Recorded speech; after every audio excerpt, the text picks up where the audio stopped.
My father pushed me aside for his ideal family, erasing me from all their photographs. When I discovered my expensive Father's Day gifts discarded in a trash bag behind the garage, I chose silence over confrontation. I left early that day, and by morning, his wife's career was crumbling, and he was calling me incessantly. This year, I thought maybe, just maybe, things would be different, not perfect, not even great, but softer. I couldn't pinpoint why I felt this way. Perhaps it was because I had been so busy with work that I hadn't had time to overthink it. Or maybe it was because I had recently assisted him with his taxes, and he actually said thank you in a way that felt genuine. When I texted him last week to confirm our brunch plans, he replied with a smiley face, not an emoji, but an old-school colon in parenthesis, reminiscent of how he used to text me back in middle school before everything changed. So, I allowed myself to hope. I bought his favorite cologne, the one he wore when I was a child and still called me sweetheart in front of others. I picked up a bottle of vintage whiskey from a specialty shop, not just something from the local liquor store. I spent hours, literal hours, crafting a handwritten letter, not just a generic Hallmark thanks for everything type of note. I expressed my understanding that things hadn't always been easy, that I appreciated the sacrifices he made for me, and that I still loved him, even if it sometimes felt like he didn't want me around anymore. It wasn't desperate, it was honest. I told myself this brunch could be a reset, a way back into his life. He had me when he was barely out of high school. It was just the two of us for a long time, messy but close. Then, when I was 10, he met Jane, his now wife. At first, she seemed nice, quiet and practical. I thought I was gaining someone, but I didn't realize I was about to start disappearing. The baby came, my half-sister, Zoe, and suddenly, I wasn't his daughter so much as a reminder of his past. Jane preferred a clean slate, a nuclear family. You could feel it in the way she always referred to Zoe as our girl but never once called me her stepdaughter unless someone asked directly. Yet, I still hoped because sometimes, the desire to be wanted overrides all the reasons you should know better. So, when I pulled up to the house that morning with gifts in hand, I felt a mix of nerves and pride, like I was showing up as a grown adult, someone worth having at the table. The house looked lovely. He always went all out for events, mimosas, cloth napkins, actual place cards, Pinterest-worthy. When I stepped inside, he looked up from the table and said, "Oh, you made it." For half a second, I thought he meant it, that maybe this was it, that I had finally done something right. I handed him the whiskey and the cologne, but he glanced at the bottles as if they were receipts he didn't remember authorizing. "Oh, you remember this one?" he asked, his tone cool and detached. I didn't let it shake me. "Yeah," I smiled, "they only had one left." He nodded, already turning back to the table. Zoe was animatedly discussing her dorm life and how her economics professor looked like someone who had never paid rent. Everyone laughed, and I sat down, noticing a folded napkin at my place setting but no card. No one had saved me a mimosa, but that was fine. I poured myself some juice like a responsible adult. Jane asked how work was, then turned away before I could finish my answer. My dad was adjusting the centerpiece, and Zoe passed me the salt without looking. This wasn't new, but today it felt heavier, maybe because I had actually tried this time, or maybe because the letter was still in my jacket pocket, and I kept debating when to give it to him. I had sealed it in a red envelope and even used a nice pen. "Anyone want more coffee?" I offered, but my dad didn't hear me, or pretended not to. Halfway through brunch, my sister looked at me and smirked. "So, do you celebrate Father's Day from a distance now, or is this your charity visit?" Jane laughed, and my dad remained silent, just sipping his drink. I smiled as if it didn't bother me and said, "Well, I didn't bring a coupon, but I did bring a gift." My sister grinned. "Cool. Did you Venmo it to him like last year?" "Nope," I replied, "this year it's actually in writing." I stood up, pulled the letter from my pocket, and set it next to his plate. Formula and organic baby food, a chore chart that somehow didn't include my name anymore.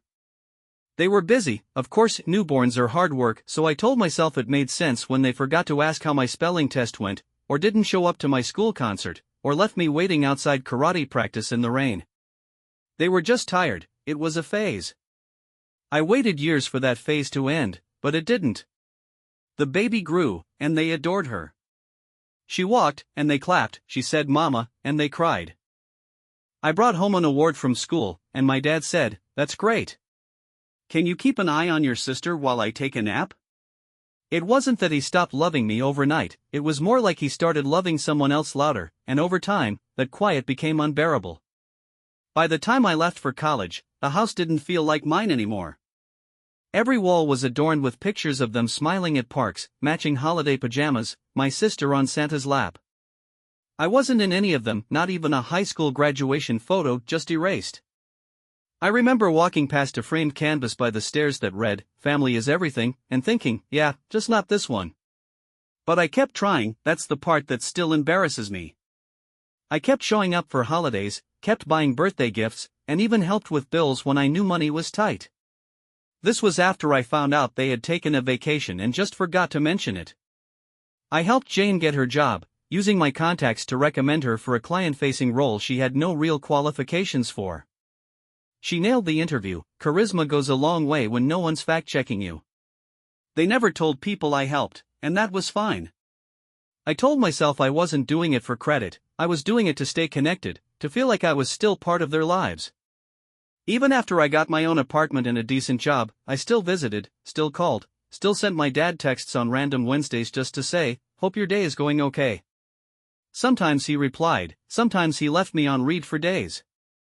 But when he did respond, it felt like oxygen. One time, he texted me after I helped sort out some insurance paperwork and wrote, "You always come through." Thank you. I reread that message for weeks. I'm not proud of that, but I think if you've ever felt invisible to someone you used to be the center of, you understand. That's why this year, this brunch hurt so much. I had let myself believe maybe we'd turned a corner. He sent a smiley face in his text confirming the invite, he thanked me after I helped with his taxes, and he didn't ask me for money that month. I thought maybe things were leveling out, maybe he was softening again. For a moment that morning, standing on his porch with a whiskey bottle, a letter, and the cologne he used to wear when I was a kid, I felt like a son again. Then he laughed at my sister's joke about me being half family and didn't say a word when Jane interrupted me mid-sentence to change the subject to something about stock options. He barely looked at the envelope when I handed it to him, the one I had stayed up late writing, the one where I told him I loved him even when it hurt, even when it felt one-sided. Then he threw it away. I keep seeing it, the bag by the garage, the red envelope folded and bent, the cologne box unopened, the whiskey bottle tossed aside like it was nothing. I pulled it all back out, not to give it again, not to make a point, just because I couldn't bear to leave it there. Those things weren't just gifts, they were mine. They were me. And if he didn't want them, then I was done giving. My dad sent a message that same evening, "You left in a weird mood." I hope it wasn't something we did. It almost made me laugh, but it didn't because nothing about it was funny, not the years I spent shrinking myself to make space for the version of his life he liked better, not the 1,000 little kindnesses I offered without thanks, not the memory of him tucking me in at 7 and saying, "You're my whole world," only to grow up and find out that world had borders I was never allowed to cross again. They didn't kick me out, they just made sure I always felt like I was visiting someone else's family. So yeah, I haven't called them back because for the first time, I'm not trying to be invited in. I'm trying to remember what it feels like to belong to myself. I didn't sleep that night, not out of rage, not even heartbreak, it was something worse, clarity. That dull trying to say for years, you can't keep erasing someone and expect them to stay loyal. I know I lied, I know the envelope never existed, but the pain, the withdrawal, the abandonment, that was real. And for the first time in my life, they couldn't ignore it. My dad left me a voicemail that night. His voice was shaky, not crying yet, but you could hear the desperation leaking through his composure. "Please call me. Please." I didn't know, I didn't see it. I would have never if I knew what was in there. "Just call me, okay? I'm sorry if I, please call." He didn't say "I love you." He didn't say "I'm sorry" like he meant it, just panic, like someone realizing they lost something important and couldn't remember where they put it. I still didn't reply. The next morning, my aunt texted me. Apparently, my dad had called her crying, telling her I was being cruel, withholding, and difficult. My aunt's message was just one line, "If I were you, I wouldn't answer either." That one actually made me smile because for once, someone saw it, really saw it. They understood how much I'd given, how little I'd received, and how calmly I had accepted being nothing until it became unbearable. That weekend, I boxed up the gifts and tucked them in my closet, not because I wanted to keep them, but because I wasn't ready to throw them away either. They weren't reminders of him anymore, they were reminders of me, of the version of myself who kept trying.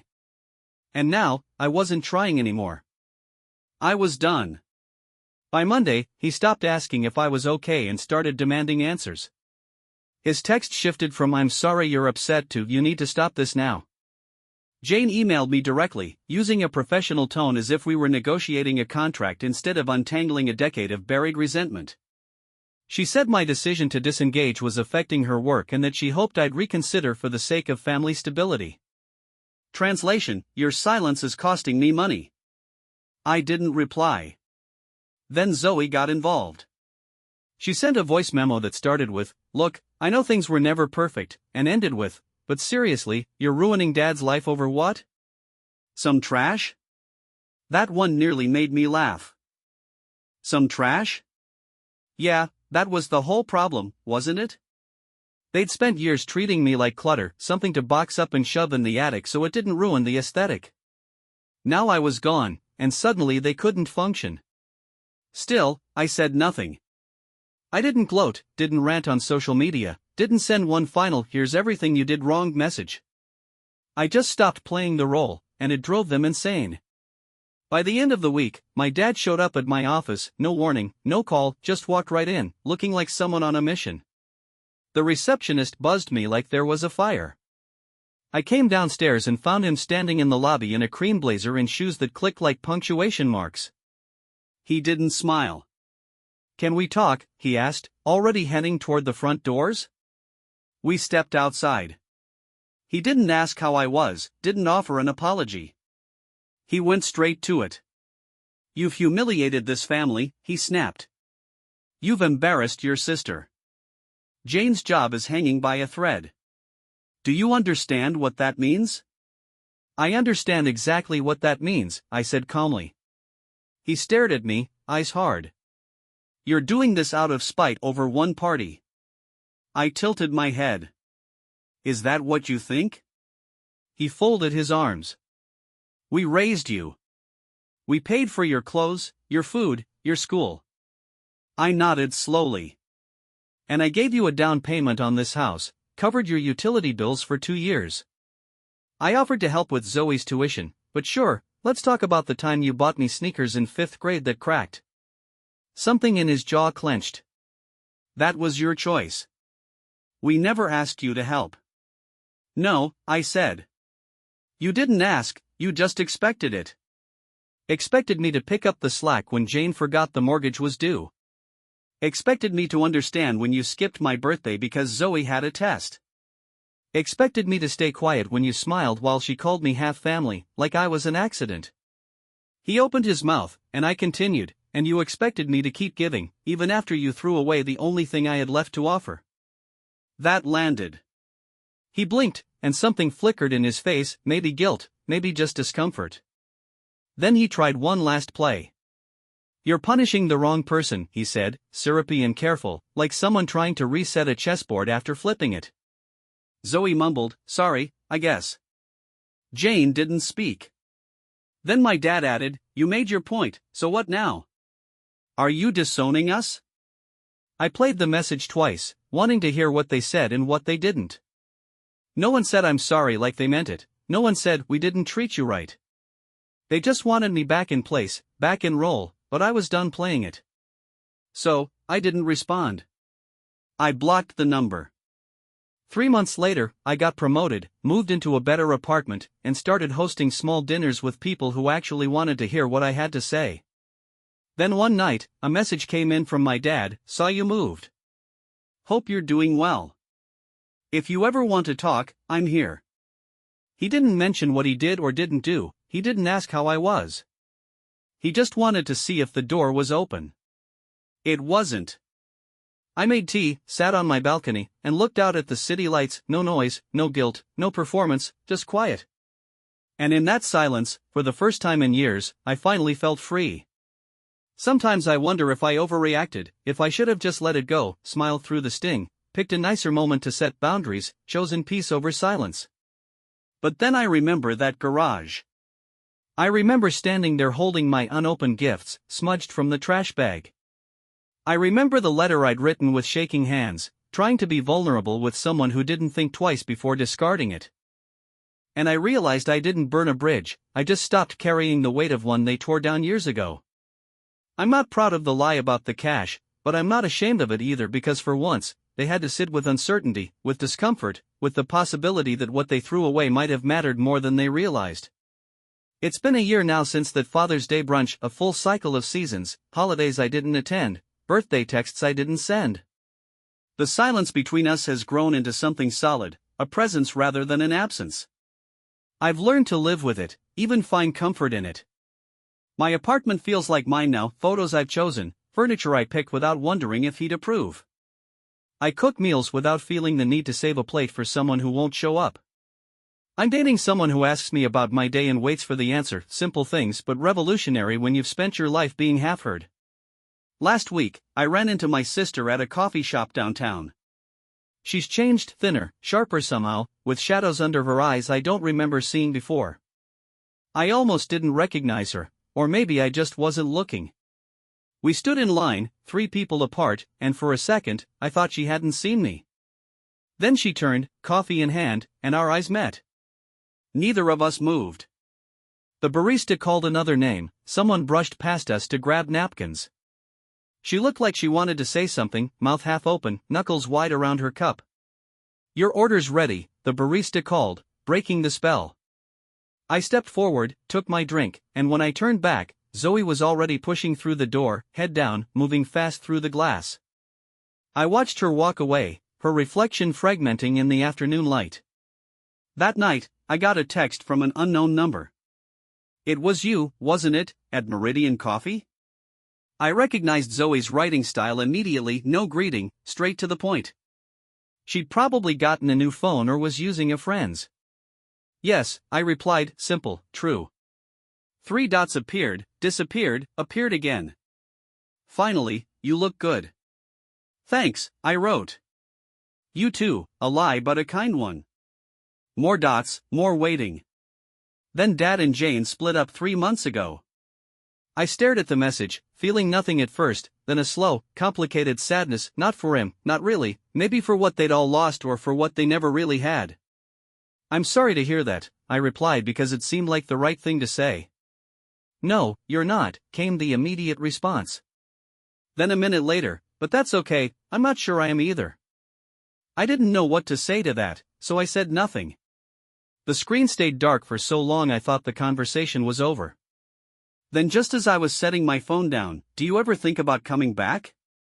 Like to visit or whatever?" There it was, the invitation dangling like